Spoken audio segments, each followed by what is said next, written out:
Mike Muse is an industrial engineer, a music executive, a political architect. He breaks down the intersection of politics and pop culture. This is the Mike Muse Show. Yo, what's up, bro? This your boy, Mike Muse. Welcome to another conversation of the Mike Muse Show. I am so excited to be in conversation with you all. Happy Sunday, my people. What a great time we had yesterday with the cast of Captain America. What a beautiful town hall that was. I'm still thinking about it.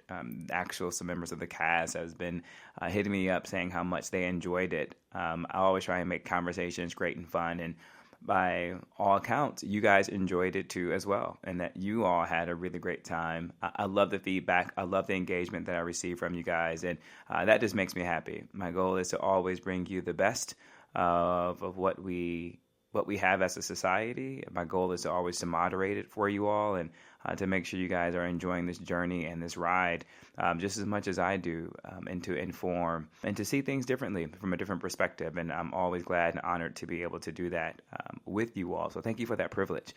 Also, too, folks, it's All-Star Weekend. What's good? What's goody? I don't know. Are you guys still, how are you all feeling about the NBA right now? I feel like that football has become such a dominant sporting event to watch these days. I feel like the NBA always is starting to get, the NBA is always taking a back seat to NFL. Well, let's be clear. Every sport takes a back seat to the NFL. So I want to put that on record. But it's seemingly the NBA has been getting further and further behind the NFL. And I think it had something in part to do with the NFL taking over Christmas Day. That was always something that belonged to the NBA Christmas Day. And that's when I always checked in to see what was up with basketball. I'm not one of those individuals that can watch multiple sports in the same time period, in the same season, because that's just a lot to follow. And we have a busy presidential administration this time go around, so there's a lot of news to catch up on and keep up with and to report. So I consider myself a one-sport man, meaning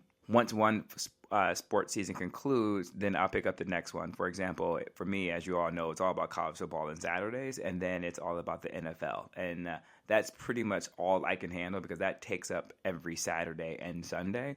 And then what happens is once the NBA season really gets started, I may check in with one or two games to see what my King LeBron James is up to. And then after that, I fall back. And I usually wait for Christmas Day to pick up on the NBA because that's when they have all their best games. And then after Super Bowl is concluded and college football championship is concluded, then I typically at that point watch the NBA All-Star game, and that resets me for the NBA. And that's typically how I do it. But this year, man, I didn't get a chance to watch the NBA because I was watching the NFL on Netflix. What a crazy day that was. But now I'm tuning in now for the All-Star game. But as always, they need to redo the slam dunk. I'm never excited for the slam dunk contest, but tonight is the All-Star game, and I'm excited to watch it, and I'm excited to be back to the NBA. But I definitely think they're going to need to reduce some of the number of games that they have in order to keep us kind of concentrated into the sport. And also, too, I think if they reduce the number of games, their star players will pretty much play almost every game. I think now a lot of the players are sitting out, especially in the first half before All-Star season, because there's so many games. That's a lot of wear and tear on their bodies to go back and forth. So I think that's part of the reason. But anywho, let me know what's good. Do you guys enjoy the NBA? Do you think what I'm saying is accurate in the sense that there should be less games? Are you still watching the NBA? And if so, who's your teams? I'm definitely wherever LeBron James goes, and so I am rooting for the Lakers. I grew up in the Midwest. I grew up an Eastern Conference guy, so I never rooted for anybody in the Western Conference, in particular the Lakers. But it's wild how I am now a Lakers fan because of LeBron James, and I always try and go to a Lakers game at least once or two to see the King. But listen, let's just dive right in because there's so many great things I want to do a deep dive with you all, in particular about, I've been teasing it for a while now, nuclear energy. As you guys know, my background, I did about 4 years in nuclear chemical research, and so I'm really big into nuclear energy. I really do believe in it. It's a very complicated and sensitive topic to discuss because of how people feel about nuclear energy, but as you know, that's my goal, is to help instruct and to engage and for help us get through this dynamic together. There's been a lot of chatter lately about massive job cuts across government agencies, moves that are shaking the very foundation of how our government is supposed to function, And I'm not just talking about the usual corporate style restructuring.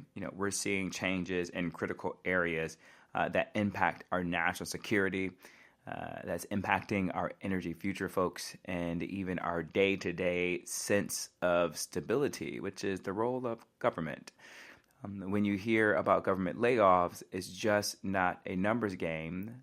It's about the people who run our institutions, folks, the experts who keep our systems safe, and the everyday citizens who rely on that stability to feel secure. So as we're hearing about these layoffs, those are the things that I really want us to keep in mind. At its core function, the government is supposed to maintain stability. That's what we look to the government for in times of chaos, right? When the market is crashing and the eggs are expensive and the price of gas and all that kind of good stuff. Like, you want to know at least there is some stability within the government. So that's kind of how I want to frame today's conversation with you all. And so let's start with the broader view, if you will, of what changes mean. In recent weeks, there's been a trend of sweeping personnel cuts. In the private sector, we're used to hearing about layoffs as a way for companies to trim the fat. I've gone through layoffs at ABC. I've gone through layoffs here at SiriusXM. We just did another recent round of layoffs at SiriusXM. I'm sure you guys have experienced in layoffs previously or been a part of companies that have had massive layoffs. So we all know what that means because we all I wouldn't say all, but a lot of us work in the private sector. There's a lot of federal government workers that listen to this show. So what up, my federal government employees. But, as a result in the private sector, it's also too for layoffs is to improve profit margins and drive shareholder value. And while that might be acceptable in the world of corporate business to where we come from, government is a whole different ballgame, folks. The government isn't out there trying to boost profits. It's supposed to be a steadied hand. The government is supposed to be working to protect the people. This is what we elected them for, and to ensure the smooth running of our country. When we see cuts across multiple agencies, especially in the areas that directly affect our safety and security, it creates a ripple effect of uncertainty. I mean, think about it. We're living in times where the cost of living, right, the price of eggs, the price of housing, wages, and everything seems to be in flux. Americans look to the government for some semblance of stability. Americans, we expect a safety net, right? And when government employees, especially those with critical responsibilities, are suddenly facing job insecurity, it makes you wonder, right? At least it makes me wonder, are these decisions really about cutting waste and inefficiencies, or are they a more systematic move that would undermine our confidence in public institutions, right? I'm going to let that sit in for just a second. I think that needed a moment and a beat. Let's take, for example, the situations at one of our key agencies, responsible for nuclear security. There was a moment recently when plans for a massive round of layoffs were put on pause at a nuclear weapons agency. Now you might ask, why is this so significant? Well, imagine that you're responsible for maintaining the very elements that keep our nation safe, right? Nuclear stockpiles, folks, secure transport, counterterrorism measures, and suddenly hundreds of your colleagues are being let go without a clear justification. It's just a matter of, it's not just a matter of trimming budgets, right? It's about national security. When uncertainty seeps into such a crucial area, it's a red flag that something bigger might be at play. As we look around the political and economic landscape, that kind of uncertainty only adds fuel to the fire. Now, listen, I want to be clear about this. There is nothing inherently wrong with making tough decisions, right, to eliminate waste or improve efficiency. In fact, sometimes a strategic reduction in workforce can be necessary if it's done with a clear goal of strengthening the organization in the long run. I used to intern with Ernst & Young Consulting, and one of our clients was 3M. In particular, I was on that assignment in the procurement division to really look at and assess, spend and buying that the company was doing, and in ways that we could create cost saving measures, and how we could eliminate X amount of dollars out of waste in order to help them improve their profit margin. So this is something that I've done. This is something that I'm used to. A lot of you have done it. A lot of you, I'm sure, are consultants, or consultants, where consultants have come into your company. So these are all the things that we're very, very familiar with. But the problem arises, though, when those cuts are made arbitrarily or without a transparent rationale that prioritizes the public good. Right? In the private sector, layoffs are often calculated move to enhance profit margins, and shareholders might even celebrate that. But when we're talking about the federal government, the stakes are entirely different. The government's role is to serve you, the people, and to protect, our interest. If decisions aren't made that chip away at the trust and leave us wondering if our institutions can stand, right? Then we're facing a very serious issue. We're not at a constitutional crisis yet, but we could be in the long run. And it's not just about national security, right? There's another side to this conversation that's equally important, our energy future. See what I did there?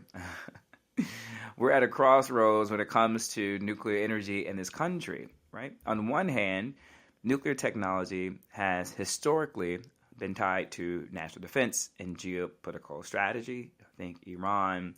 Think about the nuclear agreements that we have with Russia. Think about the way that we're trying to prohibit North Korea from building a nuclear weapon that could face and come to America. That's something that's really top in priority of our minds.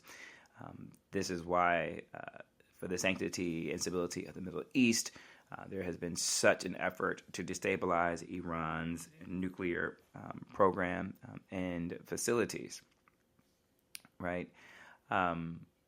So that's why that this is really important that we begin to think about that, right? So we're at a crossroads when it comes to nuclear energy in this country. That's because that's the same technology that can power cities, can also, if mismanaged, become a tool for geopolitical tension.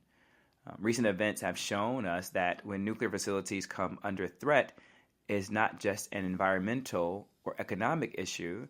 It's a matter of global security. There was an incident just this week involving a drone attack on a critical structure designed to contain radioactive material. While there was no immediate signs of a broader catastrophe in Chernobyl in Ukraine, it serves as a stark reminder that nuclear technology exists in a dual state, as both potential weapon and international conflicts, and as a cornerstone for our energy mix. And on the flip side, nuclear energy is also emerging as one of our best bets for clean, reliable energy, right? I know. You're probably like, no way, Mike, how is this possible? Some of you may be just uneasy just by that sentence and statement alone, right? But with the push for a greener future, there's been a significant shift in how we view nuclear power. Recent investments and government initiatives are aiming to extend the life of our current reactors, restart retired ones, and even bring in new designs that promise greater efficiency and safety. There's talk about tripling our nuclear capacity by 2050. Imagine that, right? Imagine a future where nuclear energy not only powers our homes and businesses, but does it in a way that minimizes carbon emissions and supports our climate goals. Now, that's an exciting prospect for somebody like me, right? In particular for somebody like me who's done so much research in this, and who also too cares about climate, but also too is recognizing that we just may not have enough power to power the future as much as we love to use our smartphones and AI, because that will be built on needing to draw upon so much energy that our current energy grid system just doesn't have. More on that later. I get too excited. I get too ahead of myself. I want to talk about all these things, but it comes with its own set of challenges. I'm very aware of that. You guys always hear me say I'm very pro-technology, but I also, too, need to make sure there's guardrails that are associated with it, right? Because when it comes to nuclear, on one hand, we have a technology that can help us combat climate change by providing a clean, firm source of energy, especially important, right, when you're considering how much power is needed for data centers, artificial intelligence. Think about your ChatGPT, your generative AIs, and all the digital infrastructures that's driving our modern economy. On the other hand, nuclear technology is inherently complex, and as we have seen, it can become a flashpoint in geopolitical conflicts. Balancing these two aspects is no small task, right? It's about that balance, and that's why you need to have really rational individuals at the helm of these dynamics. This is why the current climate of layoffs and restructurings within our federal agencies is so worrisome to me, and why you should be. I never want to be an alarmist, but this is definitely why you should take notice. If the institutions tasked with managing both our nuclear security and our energy future are in a state of flux, it undermines our ability to meet dual challenges. It's like trying to build a state-of-the-art power plant on a foundation that's shaking. No matter how advanced the technology is, if the people and processes behind it aren't stable, we're setting ourselves up for trouble. Man, that's a good analogy that I just came up with really quickly. And then there's this constitutional question. The American government is built on the principle of protecting its citizens, of ensuring that we have systems in place to safeguard our rights and our well-being. So when government employees are let go without a clear and valid reason, when it feels like those decisions are made purely for cost-cutting without regard to the public interest, it raises serious questions, folks, about accountability and about governance. We all know about Elon Musk and Doge, but for the idea that they have restructured and are attempting to restructure and reshape and causing all this uncertainty in less than 2 months, or really less than a month, this isn't efficient even in the private sector, right? The private sector just doesn't arbitrarily come to a conclusion that they need to cut like 10,000 people and just do it by numbers. They kind of have to think about their businesses. They ask managers to give updates about the department and things that they can cut and the reasons why. I mean, it's a very methodical system, and particularly for large companies in terms of who they're going to let go. There could be some parts of it arbitrarily in the sense of who in that number within a department gets let go specifically, but the arbitrary decision to reduce departments are not made in haste, right? So are these measures truly in the best interest of the country, or are they part of a broader strategy to reshape government in ways that might not serve the people? I've been thinking about these layoffs compare with what we've seen in corporate America. In the private sector, the calculus is simple. If you're not making a profit, you cut cost. Shareholders love that, and there's a financial rationale. But our government isn't a business. It's meant to be a stabilizer, a constant, reliable presence that can count on even when everything else seems uncertain. And when that stability is undermined, it can lead to a cascade of issues: economic instability, reduced public trust, and even national security risk. It's a complex picture, right? On one side, folks, we have strategic decisions that might be necessary for streamlining operations and eliminating inefficiencies. But on the other hand, right, we have the very real human and systematic costs of those decisions. Costs that can ripple out in every facet of society when key agencies, especially those tied to something as critical as nuclear security, face mass layoffs. It's a signal that we need to pause and really ask, what is the long-term impact of these moves, and are we sacrificing stability for short-term gains? And if so, what does that cost? Right? Now, I want to circle back to that uneasy feeling of uncertainty we all know too well these days, whether it's the unpredictable swings in the economy, the rising cost of everyday items, or, right, the unsettling news coming out of federal institutions. There's a palpable sense that nothing is set in stone, and that's dangerous. A society that doesn't have confidence in institutions is a society that is vulnerable to all sorts of risks, both domestically and on the global stage. This is seemingly one of the most frequently DMs I'm getting from you all.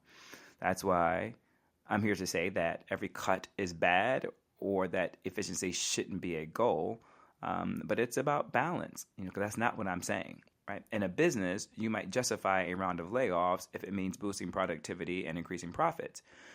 But in government, the stakes are higher. We're talking about very mechanisms that keep our country running, right? Our national defense, our energy infrastructure, and or public services.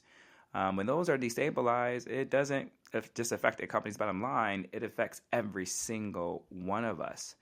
So let's keep that in mind as these decisions are being made. Aren't just about numbers on the balance sheets. They're about our future and really about how we protect our citizens and how we power our homes and how we secure our nation against threats, both foreign and domestic. It's about, folks, ensuring that the uncertainty knocks at our door. We have the resilience and the infrastructure in place to stand strong. So I think that's just a good place to pause the conversation right there regarding, how these impacts of federal government and these layoffs are impacting the instability of our nations, our government. And also, too, that's a great way to begin how I'm going to be with frequency discussing nuclear energy and the importance of having a stable government as we're looking at the expansion of nuclear energy and also, too, how it's important how we just don't haphazardly make cuts to our federal agencies that is responsible for our nuclear systems and arms. But listen, right there, folks, just keep it right there because I am really, really super excited that on the other side of this, I am going to switch the conversation to a really special guest, Monica Barbaro. She is Oscar nominated, and she is here to talk about her performance in the new Bob Dylan movie, A Complete Unknown. That project was an unexpected joy of mine. I didn't really have an interest in seeing it, but after seeing it, I couldn't believe I waited so long to see it. I encourage you all to watch it too as well. Bob Dylan has a really interesting place in folk and in civil rights. So I think that's a very fascinating topic that I cannot wait to dive into. So stay right there because on the other side, I'm excited to be in conversation with Oscar nominee Monica Barbaro. All right, folks, stay right there. Be right back.